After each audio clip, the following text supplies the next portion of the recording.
have a brain stem right here and amygdala right here that helps us when we're stressed out, that lights up when we're stressed out and tells us to fight, run, or freeze.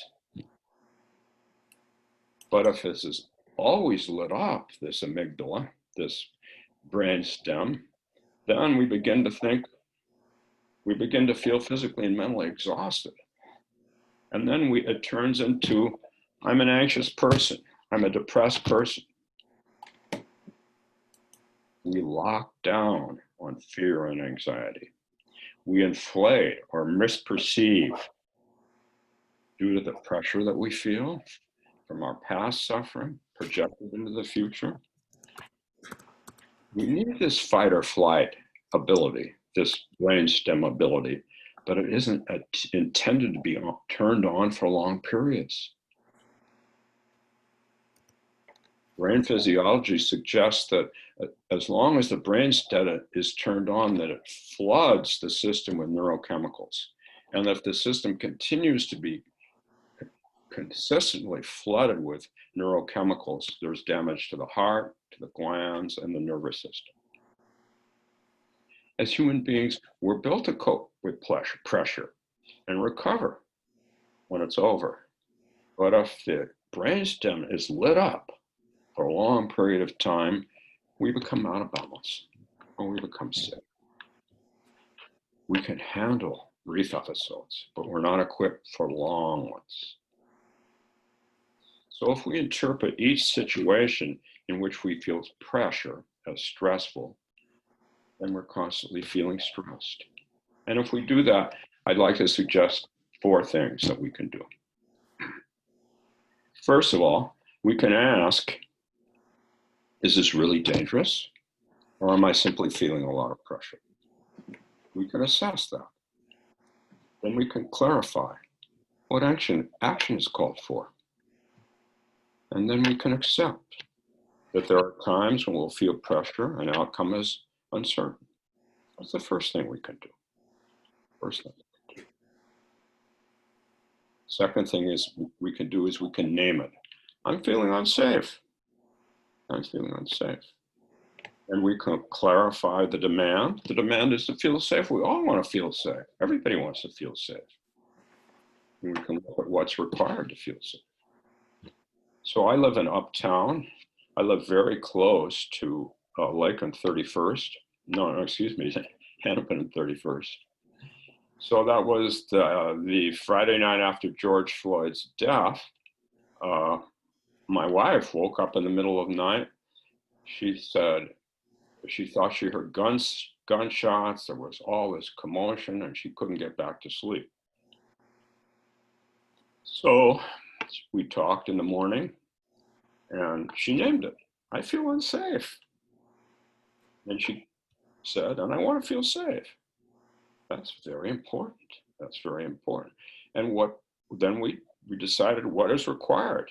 Well, we did it. We decided that what was required was to turn on the lights when we went to bed, to lock the windows and pull the shades, because we found out that the residences around here were all safe. It was just the businesses. And nothing had happened to any of the residences. So for several nights, for a week, we turned on the lights, we locked the windows, we pulled the shades. So we acknowledged the challenge that the pressure presents, and we named it, we clarified it, we handled it. So that's the second thing we can do. The third thing, we can notice if we're still feeling inadequate or confused or scared after we've done those first 2 things. And if we do, let's try to bring some balance to our lives. How are we doing on our eating? How are we doing on our meditating? Are we spending time in nature? Are we getting exercise? Are we still finding things to do that give us joy? And finally, are we able to make heart connections with people during these fraught times, these difficult times? Heart connections. And it's a little bit hard since most of our heart connections need to be 2-dimensional. two-dimensional heart connection. It works, but only so well, right? Only so well. So two people that I've been supporting for the last long time have been going to, they're 12-step people. They've increased their 12-step meetings. So instead of going to one a week, these two people are going to 5 or 6 a week. Heart connection. Other people in stress. Now, I'm not a 12-step person myself, but I remember I used to think when I was feeling lonely, I wish I was a 12-step person. There's something I can do. My mother was a drinker. Maybe I'm not a child of alcoholic. But 12-step meetings can be very helpful to people if you're into that, or if you have a tradition of that. Finally, the last thing I think we need to notice and need to ameliorate is, are we telling ourselves a story? Are we developing an identity? I'm an anxious person. I'm a depressed person. And this isn't to say that we're not saying, I mean, some people need to be on meds. Some people have depression. Some people have anxiety. They need to be on meds. But as soon as you say, I'm a depressed person, I'm an anxious person, you limit yourself. You box yourself in.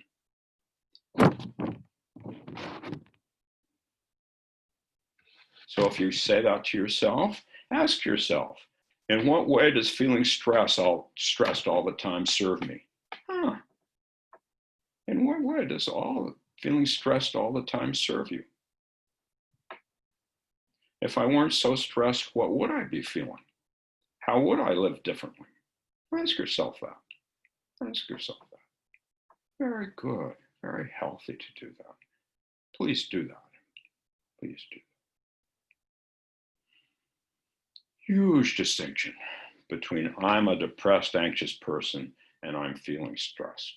Huge. And you have the potential to discover that you can handle a lot of pressure, that you can be adept at recognizing stress and seeing its destructive nature. You can be careful about putting yourself in stressful situations, and you can seek help to get out of them. If you do these things, the sand begins to develop its pearl protection, its transforming pearl protection. And this takes patience, and this takes persistence. Patience and persistence. Patience to tolerate failure. Disappointment. Those people in Texas and those other states are so disappointed they've just got to go to the beach.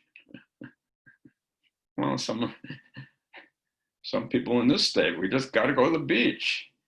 But just tolerate it. Just be with it. Defeat unpleasantness, confusion, without giving up. Patient, not judging or getting upset with yourself. Just being with what is. Just being with that piece of sand, opening your heart to it, extending your love to it. And then it will turn in a pearl all on its own. All on its own. And then naturally, if we're patient with ourselves, we're patient with others. Naturally. So if I have a heated moment with another person, if I'm reactive, then I just can take a breath and find the patience to tolerate his or her point of view. I may not like it. I think it's stupid, but I can tolerate it. Just a point of view, you know.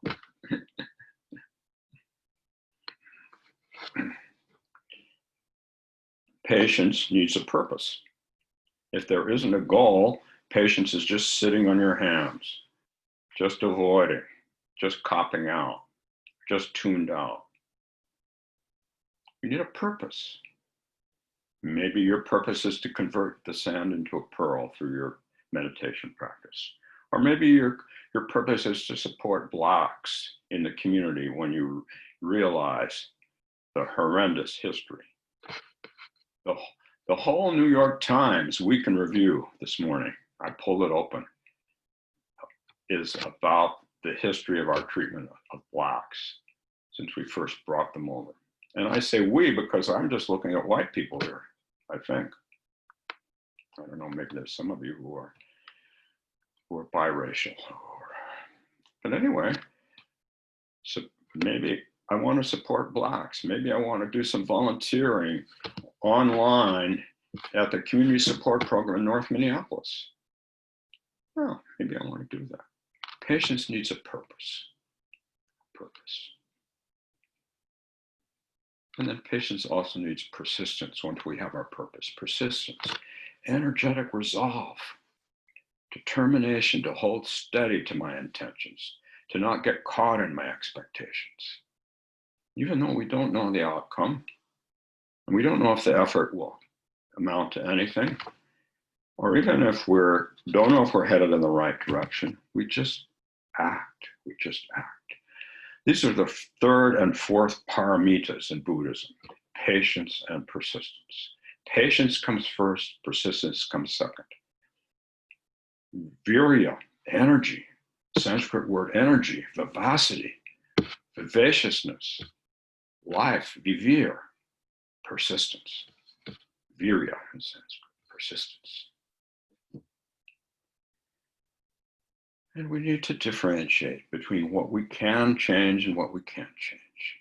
And as a result, spend time and energy on the things that we can. Anybody ever hear this one before? God grant me the serenity to accept the things I cannot change, the courage to change the things I can, and the wisdom to know the difference. Anybody ever hear that? Anybody ever recite that? Duh. Duh, because 12-step groups are so endemic in our culture now. So endemic. We used to do this in my men's group when we were not even 12-step people. I have an old Zen men's group that's been getting together for years. We kind of forgot that, but for years we started our meetings and ended our meetings. Well, I don't think we said God. I don't know what we said. Maybe we left the God out. Grant me the serenity to accept the things I cannot change, the courage to change the things I can, and the wisdom to know the difference. This means surrendering to what is. It doesn't mean surrendering to some big God out there, to what is, to our current limitations, internal and external. I live in Uptown. I want to live in Uptown. I love living in Uptown, but Uptown has changed. There didn't used to be bars in Uptown. It was just a big neighborhood. There didn't used to be a lot of ruckus in Uptown. I also live near the Zen Center. I'm not moving, but I can't change it. The only way I can change Uptown to get rid of those bars, to get rid of that shooting they had, would be to move. Or I could get my city council member involved, but she has other things to do right now. I can't even get her to talk to me about anything. Instead of fighting, fleeing, freezing, this moment is like this. This moment is like this. This is what it is. Maybe I can volunteer to bring food to people. Maybe I can go to peaceful protests, whatever. Or maybe I just need to breathe. Maybe I just need to breathe. Conditions are never just right. Surrender just to this. The worst moments won't last. Surrender to a moment that's painful. If you completely surrender to that, you have more choice. You have a whole bunch of choice. You're surprised to discover how much choice you have. Or continuous suffering. Would have, could have, should have. Or continuous denial of suffering or shame about suffering. Surrender is surrendering just to what is. It's not collapse. It's not breaking down our virya, our vital energy. It's not being swept away by emotional reaction. It's not abandoning Uptown, where I've lived since 1975. Not for me. Some people might want to abandon it. Not for me. It's surrendering to the situation, staying present, regardless of the emotion, not swept away. Last time in my talk, I talked about Samantabhadra, the bodhisattva of activity, of action. He's the activist bodhisattva. But you remember what he rides on? An elephant. Patient and persistent.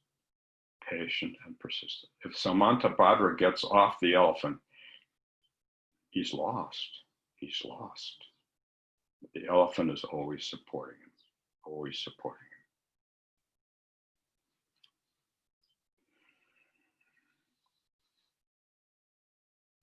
Suffering feels like defeat a lot of times. Maybe you're not going to have the child you wanted to have. Maybe you're not going to have the kind of love relationship you want. Maybe you're not going to be able to have a job that is satisfying. You surrender to the sadness. Just surrender to it. Just breathe into it and breathe out of it with your kind, open awareness. When we do that, we're not facing backward on the elephant anymore. We're facing forward. There's pictures of Samantabhadra getting mixed up, facing backward on the elephant. Then someone comes along and whispers to him, "You're riding on the elephant, but it's backwards. Just turn around." That's all we have to do is turn around. So if you wake up in the morning and you're feeling bummed out, or you're feeling exhausted, or you're feeling, oh, another day of this pandemic and not knowing what to do about how we've been treating each other. I mean, don't want to ever hear about Donald Trump again. Oh, you can breathe. You can breathe. You take 3 or 4 breaths. You can commit yourself while you're lying in that bed to how you want to be during the day. You can choose to be present for the day's unfolding, one moment flowing into the next. It's not going to be perfect. You're just going to do your best to stay on the elephant. Stay facing forward on the elephant. The courage to give your all to something and at the same time let go. When we surrender, we act with wisdom, But we don't think we're wise. We're just on the elephant, facing forward. That's all. Surrender. Surrender to what is. Opening up to big mind. What Suzuki Roshi called big mind. What the 12th century Zen teacher called empty field. Opening up to big mind, to empty field. Seeing the single dimension that we're caught on and opening beyond it. Opening beyond it. This is the best way to take care of the piece of sand. The best way to convert it into a natural pearliness. Whatever thought or feeling, let it be absorbed into the field that lies beyond the conscious mind. The field itself finds a new way to experience and express the pattern we've been caught by. My first teacher said, if you want to tame your horse, give it a large pasture. Give it a large pasture. We have an either-or mind, a choosing mind. We need to take care of that mind. What should I do here, right now, to support my suffering? The suffering of so many different people in and around me. But that mind of what should I do, that choosing mind rests within big mind, within both and. Either or rests on top of both and, on top of the elephant. Unlocked from a single pattern, from a single feeling, from a single thought. And then we realize both sides are always true. All sides are always true.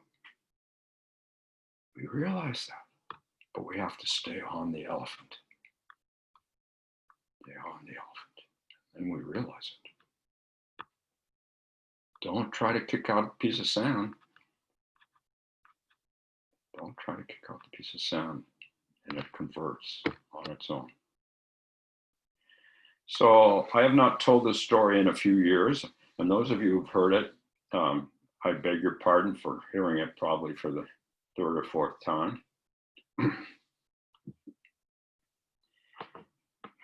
So I grew up in a family where from a very young age, I learned that smart people were important and people who were not smart were not important. And lucky me, my mother had my IQ tested in Berkeley when I was 3.5 years old, and she came back and reported to me and my father that I was a gifted child. Lucky me, a gifted child. I was one of the smart people. But after a while, it didn't feel good to be a smart person. I didn't know how to be a smart person anymore. I felt claustrophobic. I hated this being a smart person. I was supposed to perform in a certain way. I was supposed to be a certain kind of person, and I couldn't do it. And every time my mother said I was gifted, I either got angry or I wanted to cry. And then when I was in the 7th or 8th grade, I got a bad report card. I'm a gifted child and I got a bad report card. I didn't want to bring that report card home, so I raced on my bicycle to the top of the President Hotel, not to the top, to the bottom of the President Hotel in Palo Alto, and I ran up all 3 stairs so I could kill myself because I didn't want to bring 7th or 8th grade home that bad report card. I ran all the way up those stairs. I looked out and I thought, whoa, I don't think so.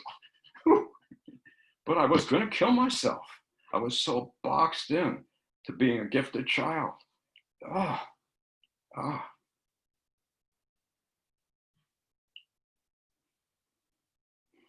So then when I began meditation, which you can see why I needed to begin meditation, right? After all the hard wiring about it it almost drove me, I don't know.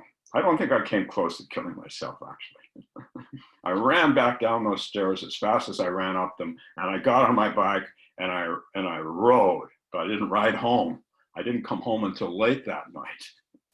I don't know what I did with my report card, but somehow I know my mother saw it. My mother I never even told my mother about this because I also felt guilty. You know how this all gets tangled up, right? And even some shame. So then I started practicing meditation, and since I was a smart, gifted person, I thought, oh, I can master this meditation, right? I can master it. But the more I tried to master it, the more my mind went, woo. So I had a one-to-one with my teacher, Shinryu Suzuki, and he said, well, Tim, I think you'd be much better off if you would approach your meditation stupidly. You just do stupid zazen, he said. Just do stupid zazen. And years later, Katagiri Roshi used to say the same thing. Just do stupid zazen. Stupid zazen? What's that? But it felt a huge relief. And that I had less tension because I was no longer focused on achievement. I didn't have to be a good meditator. I could just be. I could be stupid, smart, smart, stupid, stupidly smart, smartly stupid. I could open up to big mind, to empty mind.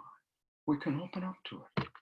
It's showing us how to bring things into balance when they're out of balance. It's showing us. It's available for us. So I worked with a woman whom I called Helen about 10 years ago. And she came to Zen Center. She was really diligent in her Zen practice. And then she kind of burned out. And this was before email, so I called her up because I was a little concerned about her. She's just there every day and came to all the retreats. And she said, well, I've just been diagnosed with chronic fatigue. And I'm just supposed to rest and do nothing. She said, this is very bizarre for me because I've worked hard my whole life. My family told me that working hard was how you got along in the world. And that's how we all got along. And I said, yeah, I noticed how you never miss one retreat. You never miss one Sunday talk. And she said, yes, but now I'm experiencing this awful chronic fatigue. So I worked with her and helped her invite and welcome in the part of her that was experiencing chronic fatigue, so she could explore both sides. And as she did this in her meditation and in her life, her chronic fatigue gradually abated, gradually vanished. I think. I haven't seen her lately, I think. But I remember her saying to me, gee, I realize I can do great work and relax deeply at the same time. Both and. I can do great work and relax deeply at the same time. So how can we make room for both what we want and what we've got? How can we experience opposites between what we have and what we want, or what we don't have?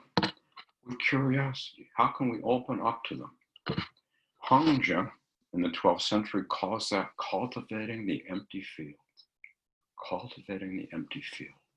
Shifting from one side to the other and appreciating the interplay of all of these different sides within the empty field, within the big horse pasture, within big mind. Stupid and smart. Easy work and hard play. Hard work and easy play. Letting go of the locks in our mind. Opening.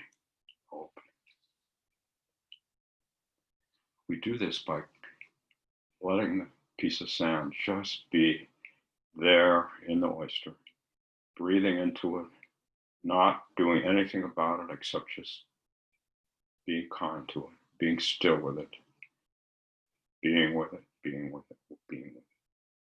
which, again, Hongzhi calls cultivating the empty field.